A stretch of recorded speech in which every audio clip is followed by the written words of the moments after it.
नमस्कार साथियों, आप सभी का एक बार फिर से स्वागत है आपके अपने यूट्यूब चैनल सरकारी गेस्ट पर। हमने जो दिल्ली पुलिस के लिए जीके जीएस के प्रैक्टिस सेट की शुरुआत की थी, आज इसका प्रैक्टिस सेट नंबर 2 है। इससे पहले हमने एक प्रैक्टिस सेट अपलोड कर दिया है। अगर वो आपने नहीं देखा है तो नीचे डिस्क्रिप्शन में और कमेंट बॉक्स में इसका लिंक मिल जाएगा, तो वहाँ पर जाकर आप इसको देख सकते हैं। तो यह हम प्रीवियस ईयर क्वेश्चनों की जो सीरीज स्टार्ट की है, टोटल इसमें 25 क्वेश्चनों को सोल्व करते हैं, जो कि किसी न किसी एग्ज़ाम में एसएससी के द्वारा अभी तक पूछे गए हैं। तो चलिए आज के प्रैक्टिस सेट नंबर 2 की शुरुआत करते हैं। और हाँ, अगर आप चैनल पर नए हैं तो चैनल को कृपया सब्सक्राइब कर लीजिएगा। अगर वीडियो पसंद आई तो वीडियो को लाइक कीजिएगा और अपने दोस्तों के साथ भी शेयर कर दीजिएगा। तो चलिए आगे बढ़ते हैं आज के प्रैक्टिस सेट नंबर 2 पर। तो बात करेंगे आज के पहले प्रश्न की। तो पहला प्रश्न है, भारतीय संविधान का कौन सा अनुच्छेद राज्य द्वारा संचालित शिक्षण संस्थानों में कोई भी धार्मिक शिक्षा प्रदान करने पर रोक लगाता है? यानी जो स्कूली शिक्षा होती है उसमें धार्मिक शिक्षा को अगर कोई उसका प्रचार करता है तो उस पर रोक लगाने के लिए कौन सा अनुच्छेद दिया गया है? तो आपके सामने 4 ऑप्शन है, जिसमें पहला है अनुच्छेद 30, दूसरा है अनुच्छेद 31, तीसरा है अनुच्छेद 29 और चौथा है अनुच्छेद 28। तो धार्मिक शिक्षा पर रोक लगाने के लिए कौन सा अनुच्छेद दिया गया है? तो इसका राइट आंसर हो जाएगा ऑप्शन नंबर 4, यानी आर्टिकल 28 में यह बात की गई है कि स्कूली शिक्षा में आप धार्मिक शिक्षा का प्रचार नहीं कर सकते। तो इस क्वेश्चन का राइट आंसर हो जाएगा ऑप्शन नंबर 4, अनुच्छेद 28 में यह बात कही गई है। चलिए आगे बढ़ेंगे और बात करेंगे नेक्स्ट क्वेश्चन पर। तो अगला क्वेश्चन है क्वेश्चन नंबर 2। क्वेश्चन नंबर 2 की बात करें तो इसमें पूछा है, उत्तर प्रदेश राज्य से संबंधित निम्नलिखित में से कौन सा पद्मश्री पुरस्कार विजेता है जो कि लोक गायक या गायिका है? यानी पूछा है पद्मश्री पुरस्कार से किसे सम्मानित किया गया है जो कि उत्तर प्रदेश राज्य से संबंध रखता है? तो आपके सामने 4 ऑप्शन है, जिसमें पहला ऑप्शन है अजीता श्रीवास्तव, दूसरा ऑप्शन है गुरमीत बावा, तीसरा ऑप्शन है इला अरुण और चौथा ऑप्शन है तीजनबाई। तो इनमें से कौन सा ऐसा लोक गायक या गायिका है जिन्होंने पद्मश्री पुरस्कार से सम्मानित किया गया है? तो इस क्वेश्चन का राइट आंसर हो जाएगा ऑप्शन नंबर 1, यानी अजीता श्रीवास्तव को पद्मश्री पुरस्कार से सम्मानित किया गया है। तो इस क्वेश्चन का राइट आंसर रहेगा ऑप्शन नंबर 1। चलिए आगे बढ़ते हैं और बात करेंगे नेक्स्ट क्वेश्चन की। तो अगला क्वेश्चन है क्वेश्चन नंबर 3। क्वेश्चन नंबर 3 ने पूछा है, निम्नलिखित में से कौन सी पृथ्वी पर सबसे बड़ी भूप्रपट्टी प्लेट है जिसका क्षेत्रफल इतना है, यानी 10 करोड़ 30 लाख वर्ग किलोमीटर में से अधिक है? यानी ऐसी कौन सी भूप्रपट्टी प्लेट है जिसका क्षेत्रफल 10 करोड़ 30 लाख वर्ग किलोमीटर से अधिक है? तो आपके सामने 3-4 प्लेटें दी गई है। तो चलिए बात करते हैं कौन सी प्लेट का क्षेत्रफल 10 करोड़ 30 लाख से अधिक है। तो पहला है दक्षिणी अमेरिकी प्लेट, दूसरा ऑप्शन है यूरेशियन प्लेट, तीसरा ऑप्शन है अफ्रीकी प्लेट और चौथा ऑप्शन है प्रशांत प्लेट। तो इसमें सबसे बड़ी हो जाएगी ऑप्शन नंबर 4, यानी प्रशांत प्लेट है, जिसका क्षेत्रफल लगभग 10 करोड़ 30 लाख से अधिक वर्ग किलोमीटर में फैला हुआ है। तो इस क्वेश्चन का राइट आंसर रहेगा ऑप्शन नंबर 4, प्रशांत प्लेट। चलिए आगे बढ़ते हैं और बात करते हैं नेक्स्ट क्वेश्चन पर।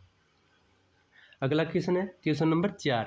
इसमें पूछा है, निम्नलिखित में से कौन सा रासायनिक सूत्र यानी CH3, CH2, CH2, CO2H युक्त एक सीधी श्रृंखला जो कि एल्कलाइन कार्बोक्जिलिक अम्ल के रूप में दी गई है? तो आपके सामने 4 ऑप्शन दिए हैं, जिसमें पहला ऑप्शन है मेथनोइक अम्ल है, दूसरा ऑप्शन है ब्यूटाइक अम्ल है, तीसरा है एथेनोइक अम्ल है, चौथा है प्रोपोइक अम्ल है। तो आप इसको काउंट कर सकते हैं कि इसमें कितने कार्बन है। तो पहले के कार्बन की बात करें तो इसे मेथ, दूसरे कार्बन को एथ, तीसरे कार्बन को मेथ एथ प्रो ब्यूट, चौथे को ब्यूट कहा जाता है। तो इसमें जहाँ भी ब्यूट दिया है तो वह ऑप्शन राइट हो जाएगा। तो ऑप्शन नंबर 2 में दिया है ब्यूटाइक अम्ल, तो इस क्वेश्चन का राइट आंसर रहेगा ऑप्शन नंबर 2, ब्यूटाइक अम्ल। तो राइट आंसर हो जाएगा ऑप्शन नंबर 2, क्योंकि इसमें टोटल 4 कार्बन दिए हैं, तो इसे ब्यूटाइक अम्ल के रूप में जाना जाता है। तो राइट आंसर हो जाएगा ऑप्शन नंबर 2। चलिए आगे बढ़ते हैं और बात करते हैं अगले प्रश्न पे। अगला प्रश्न है प्रश्न नंबर 5। इसमें पूछा है निम्नलिखित में से कौन सी 1952 में एक विकसित निष्क्रिय हथ पोलियो वैक्सीन थी। यानी पूछा है 1952 में पोलियो के लिए कौन सी वैक्सीन को शुरू किया गया था। तो आपके सामने 4 ऑप्शन है, जिसमें पहला है टैब वैक्सीन, दूसरा है साल्क वैक्सीन, तीसरा है HDCV वैक्सीन और चौथा है इमेवेनिकस वैक्सीन। तो इनमें से कौन सा सही हो जाएगा। तो इसमें से सही रहेगा ऑप्शन नंबर 2 साल्क वैक्सीन थी, जो कि पोलियो वैक्सीन के लिए यूज़ की गई थी। तो राइट आंसर हो जाएगा ऑप्शन नंबर 2 साल्क वैक्सीन। चलिए आगे बढ़ते हैं और बात करते हैं अगले प्रश्न पर। तो अगला प्रश्न है प्रश्न नंबर 6, जिसमें पूछा है निम्नलिखित में से कौन से अधिनियम के तहत भारत पर शासन करने की शक्ति ईस्ट इंडिया कंपनी से ब्रिटिश ईस्ट इंडिया कंपनी को हस्तांतरित कर दी गई थी। यानी वह कौन सा अधिनियम था जो कि ईस्ट इंडिया कंपनी से ब्रिटिश इंडिया कंपनी के पास वह शक्ति चली गई थी। यानी अब शासन ईस्ट इंडिया कंपनी नहीं, जबकि ब्रिटिश काउंट के द्वारा की जा रही थी। तो वह कौन सा अधिनियम था। पहला अधिनियम है पिट्स इंडिया अधिनियम 1784, दूसरा है चार्ट अधिनियम 1833, तीसरा है विनिमय अधिनियम 1773 और चौथा है भारत सरकार अधिनियम 1858।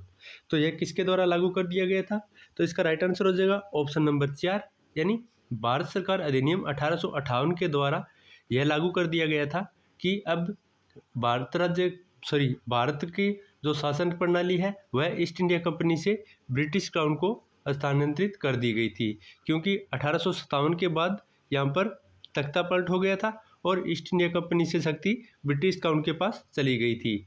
तो इस क्वेश्चन का राइट आंसर हो जाएगा ऑप्शन नंबर 4 भारत सरकार अधिनियम 1858 के तहत यह शक्ति स्थानांतरित कर दी गई थी। तो राइट आंसर हो जाएगा ऑप्शन नंबर 4। चलिए आगे बढ़ते हैं और बात करते हैं अगले प्रश्न पर।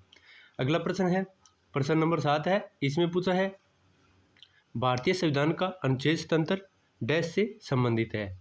पूछा है अनुच्छेद तंत्र किससे संबंधित है। तो आपके सामने 4 ऑप्शन दिए हैं।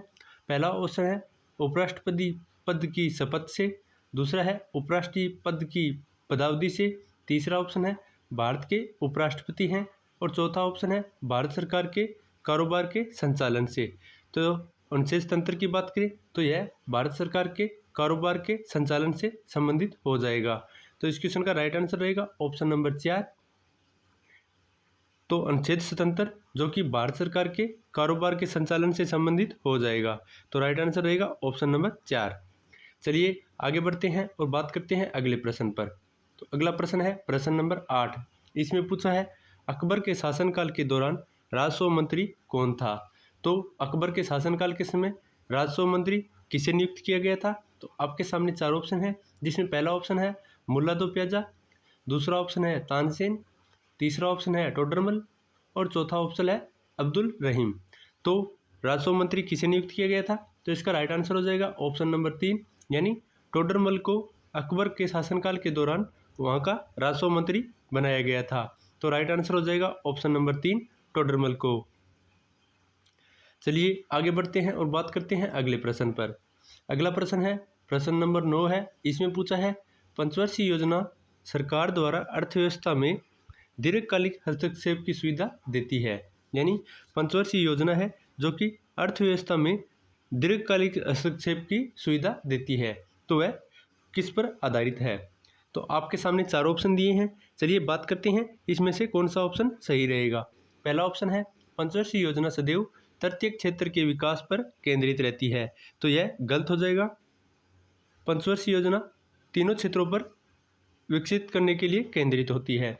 अगला ऑप्शन है पंचवर्षीय योजना अर्थव्यवस्था में मुख्य रूप से निजी हस्तक्षेप पर केंद्रित होती है। तो यह भी गलत हो जाएगा। निजी नहीं, यह सार्वजनिक क्षेत्र पर भी केंद्रित होती है। तीसरा ऑप्शन है पंचवर्षीय योजना सदैव बाजार उन्मुख गतिविधियों पर जोर देती है। तो यह भी गलत हो जाएगा। केवल उन्मुख नहीं, विमुख के ऊपर भी गतिविधियों पर भी जोर देती है। और चौथा ऑप्शन है पंचवर्षीय योजना सरकार को अर्थव्यवस्था में दीर्घकालीन हस्तक्षेप की सुविधा देती है। तो यह इसका राइट आंसर हो जाएगा। तो ऑप्शन नंबर 4 हो जाएगा इसका सही जवाब। तो चलिए बात करते हैं अगले प्रश्न पर। तो अगला प्रश्न रहेगा प्रश्न नंबर 10। तो प्रश्न नंबर 10 की बात करें तो इसमें पूछा है भारत की जनगणना की परिभाषा के अनुसार एक सीमांत श्रमिक वह व्यक्ति है जो डैश कार्य करता है। तो पूछा है कि एक सीमांत श्रमिक व्यक्ति कौन होता है। तो आपके सामने 4 ऑप्शन है, जिसमें पहला ऑप्शन है 1 वर्ष में 8 महीने कार्य करता है, दूसरा ऑप्शन है 1 वर्ष में 183 दिन कार्य करता है या उससे थोड़ा सा कम करता है, तीसरा ऑप्शन है 1 वर्ष में 83 दिन कार्य करता है और चौथा ऑप्शन है 1 दिन में 183 दिनों से अधिक कार्य करता है।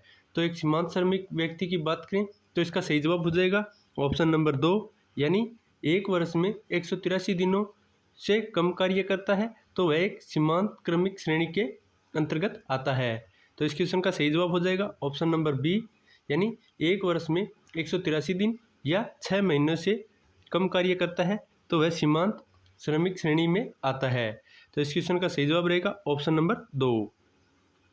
चलिए आगे बढ़ते हैं और अब बात करते हैं अगले प्रश्न पर। आगे बढ़ने से पहले अगर वीडियो पसंद आ रही है तो वीडियो को लाइक कर दीजिए और अपने दोस्तों के साथ भी शेयर कर दीजिए।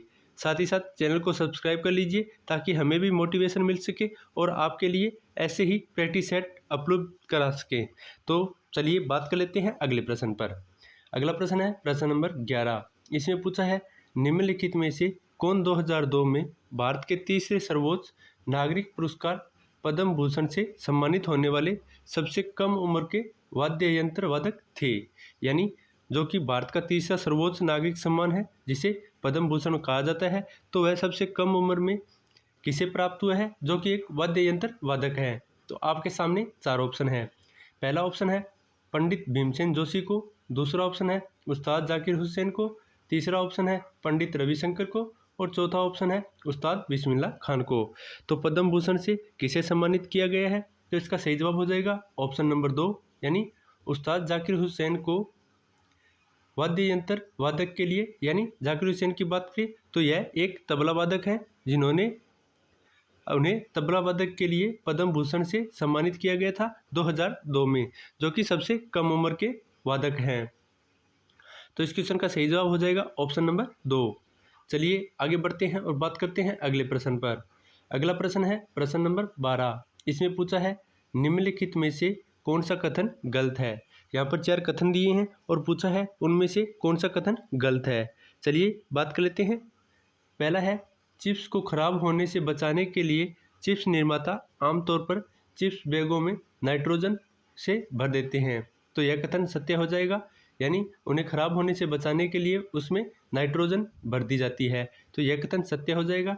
दूसरा है उपचयन को रोकने के लिए वसा और तेल युक्त खाद्य पदार्थों में एंटीऑक्सीडेंट मिलाए जाते हैं। तो यह कथन भी सत्य हो जाएगा। तो उपचयन को बचाने के लिए उसमें खाद्य पदार्थों में एंटीऑक्सीडेंट मिलाए जाते हैं। तो यह कथन सत्य हो जाएगा। तीसरा है वसा और तेल समय के साथ अपचयित हो जाते हैं और उनमें से दुर्गंध आने लगती है। तो यह कथन गलत हो जाएगा। वह अपचयित नहीं उपचयित होते हैं और उनसे दुर्गंध नहीं आती है। तो इसका राइट आंसर हो जाएगा ऑप्शन नंबर 3। बाकी चारों कथन सत्य है। वहीं चौथे कथन की बात करें तो इसमें पूछा है वसा और तेल उपचयित होने के कारण बासी हो जाते हैं। तो यह कथन सत्य हो जाएगा। उपचयित होने के कारण होते हैं, न कि अपचयित होने के कारण।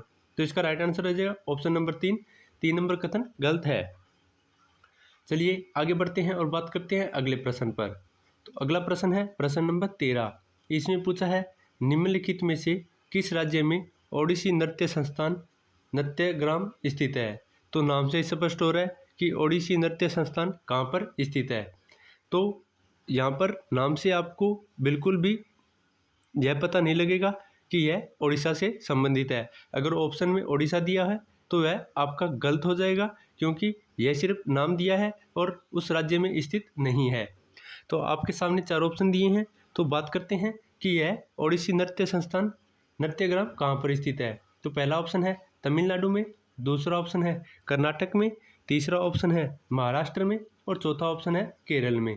तो इस क्वेश्चन का सही जवाब हो जाएगा ऑप्शन नंबर 2, यानी ओडिसी नृत्य संस्थान नृत्यग्राम जो कि कर्नाटक में स्थित है। तो इस क्वेश्चन का राइट आंसर हो जाएगा ऑप्शन नंबर 2। चलिए आगे बढ़ते हैं और बात करते हैं अगले प्रश्न पर। अगला प्रश्न है प्रश्न नंबर 14। इसमें पूछा है किस ओलंपिक में खो खो को मुख्य स्टेडियम में एक प्रदर्शनी में दिखाया गया था। यानी कौन सा ओलंपिक था जिसमें खो खो को एक स्टेडियम में एक मुख्य प्रदर्शनी के रूप में दिखाया गया था। तो आपके सामने 4 ऑप्शन हैं जिसमें बात करते हैं कि उसमें से कौन सा ऑप्शन सही है। इसका पहला ऑप्शन है 1932 के ओलंपिक में, ऑप्शन नंबर 2 में लिखा है 2008 के ओलंपिक में, तीसरा ऑप्शन है 2016 के ओलंपिक में और चौथा ऑप्शन है 1936 के ओलंपिक में। तो इसका सही जवाब हो जाएगा ऑप्शन नंबर 4, यानी 1936 के ओलंपिक में खो खो को एक मुख्य प्रदर्शनी के रूप में दिखाया गया था। तो इसका राइट आंसर हो जाता है ऑप्शन नंबर 4, 1936 में। चलिए आगे बढ़ते हैं और बात करते हैं अगले प्रश्न पर। तो अगला प्रश्न है प्रश्न नंबर 15। इसमें पूछा है कि नुआखाई किस राज्य का एक त्यौहार है। तो नुआखाई किस राज्य का एक त्यौहार है, चलिए बात कर लेते हैं। इसमें पहला ऑप्शन दिया है बिहार का, दूसरा ऑप्शन है तमिलनाडु का, तीसरा ऑप्शन है उड़ीसा का और चौथा ऑप्शन है मेघालय का। तो नुआखाई की बात करें तो यह मुख्य रूप से उड़ीसा में मनाया जाने वाला एक त्यौहार है। तो इस क्वेश्चन का राइट आंसर हो जाएगा ऑप्शन नंबर 3, उड़ीसा में नुआखाई त्यौहार को मुख्य रूप से बनाया जाता है। चलिए आगे बढ़ते हैं और बात करते हैं अगले प्रश्न पर। अगला प्रश्न है प्रश्न नंबर 16। इसमें पूछा है तमिल में सबसे प्राचीन महाकाव्य शिल्पाथिकारम, जिसे हिंदी में रजत जड़ित पायल के रूप में जाना जाता है, तो यह 5वीं और 6वीं शताब्दी ईस्वी में डैश के द्वारा लिखा गया था। तो पूछा है शिल्पाधिकारम किसके द्वारा लिखा गया था। तो आपके सामने 4 ऑप्शन दिए हैं जिसमें पहला ऑप्शन है तोलकाप्पियर के द्वारा, दूसरा ऑप्शन है तिरुमलाई साई अलवर के द्वारा, तीसरा ऑप्शन है एल्गो अदिगल के द्वारा और चौथा ऑप्शन है शीतले सतनार के द्वारा। तो यह रचना किसके द्वारा की गई थी, तो इसका सही जवाब हो जाएगा ऑप्शन नंबर 3, एल्गो अदिगल के द्वारा शिल्पाधिकारम की रचना की गई थी, जो कि 5वीं और 6वीं शताब्दी में की गई थी। तो इस क्वेश्चन का सही जवाब हो जाएगा ऑप्शन नंबर 3, एल्गो अदिगल के द्वारा। चलिए आगे बात करते हैं अगले प्रश्न पर। प्रश्न नंबर 17 की बात करें तो इसमें पूछा है मेटा और महिला एवं बाल विकास मंत्रालय द्वारा नए भारत के सपने अभियान किस वर्ष शुरू किया गया था।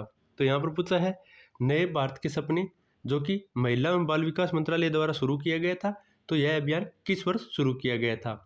इसमें पहला ऑप्शन है 2022 में, दूसरा ऑप्शन है 2023 में, तीसरा ऑप्शन है 2020 में और चौथा ऑप्शन है 2021 में। तो ये इसकी शुरुआत कब की गई थी, तो इसका सही जवाब हो जाएगा ऑप्शन नंबर 2, यानी 2023 में महिला एवं बाल विकास मंत्रालय द्वारा नए भारत के सपने अभियान की शुरुआत 2023 में की गई थी। चलिए आगे बात करेंगे अगले प्रश्न पर। प्रश्न नंबर 18 की बात करें तो इसमें पूछा है प्रधानमंत्री ग्रामीण आवास योजना में मैदानी क्षेत्रों के लिए इकाई सहायता की लागत केंद्र और राज्य सरकार के बीच डैश के अनुपात में साझा की गई है।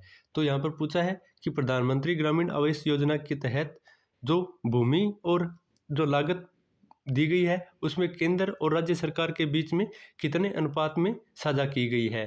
तो इसके सामने आपके 4 ऑप्शन हैं। पहला ऑप्शन है 60-40, दूसरा ऑप्शन है 40-60, तीसरा ऑप्शन है 30-70 और चौथा ऑप्शन है 90 और 10।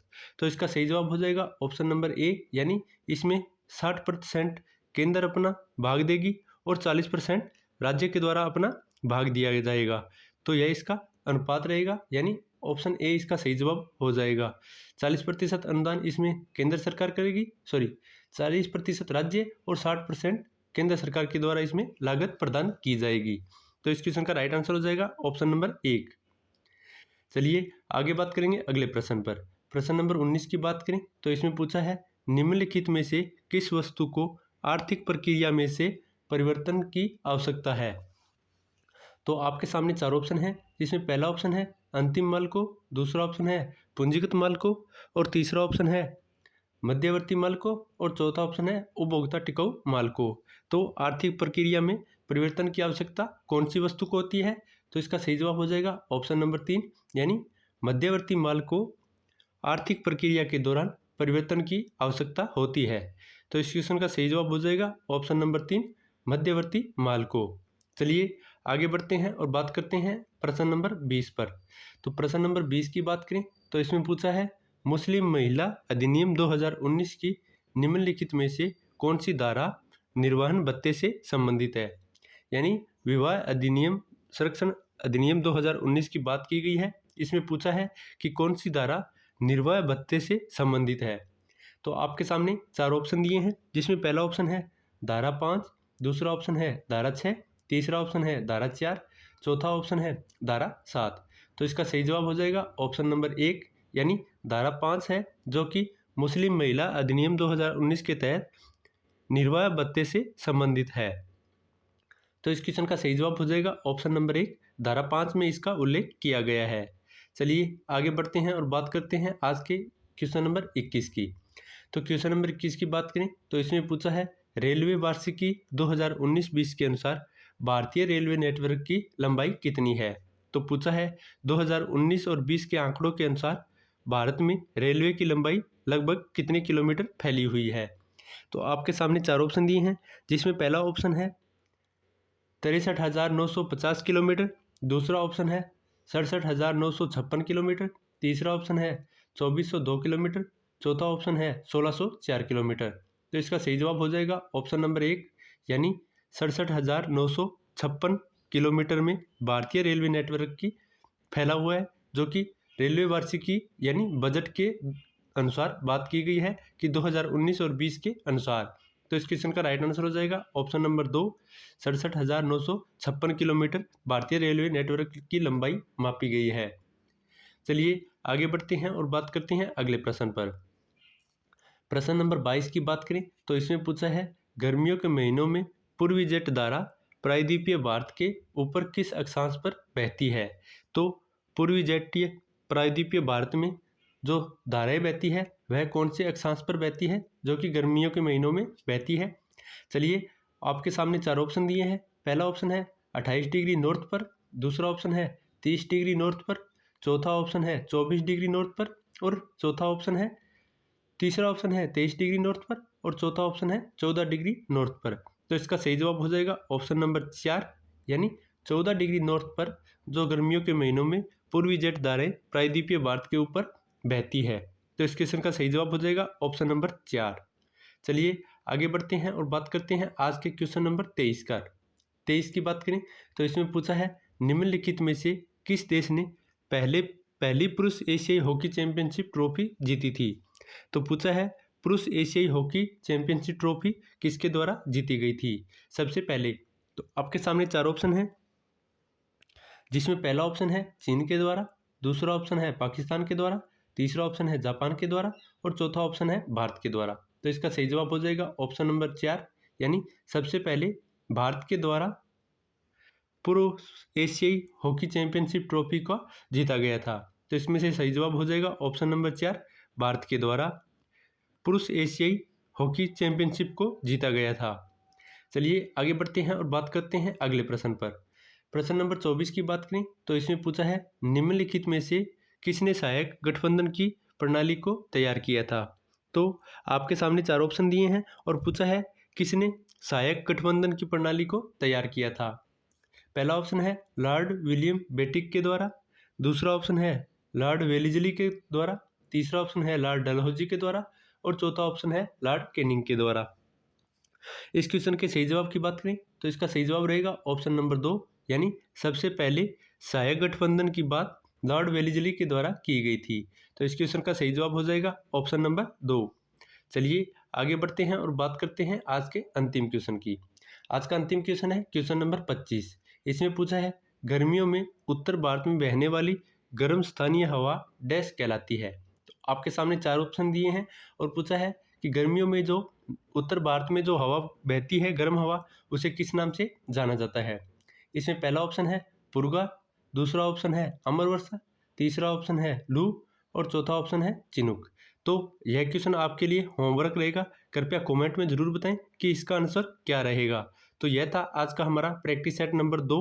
उम्मीद है आपको वीडियो पसंद आया है। अगर वीडियो पसंद आया है तो वीडियो को लाइक कर दीजिए, अपने दोस्तों के साथ शेयर कर दीजिए और चैनल पर नए हैं तो चैनल को सब्सक्राइब कर लीजिए। नेक्स्ट पार्ट जल्द ही आपके सामने प्रोवाइड कर दीजिएगा। तो मिलते हैं एक नई वीडियो के साथ, तब तक के लिए धन्यवाद। और एक बात आप सभी को फिर से बता दें कि यह दिल्ली पुलिस के लिए हमने जीके और जीएस की प्रैक्टिस सेट के सीरीज स्टार्ट की है, जिसमें हमने सभी के सभी प्रीवियस ईयर क्वेश्चनों को ही सोल्व किया है। तो यह प्रैक्टिस सेट आपके लिए बहुत ही इंपॉर्टेंट रहेंगे आगे आने वाले किसी भी एसएससी के एग्ज़ाम के लिए। तो मिलते हैं एक नई वीडियो के साथ, तब तक के लिए धन्यवाद।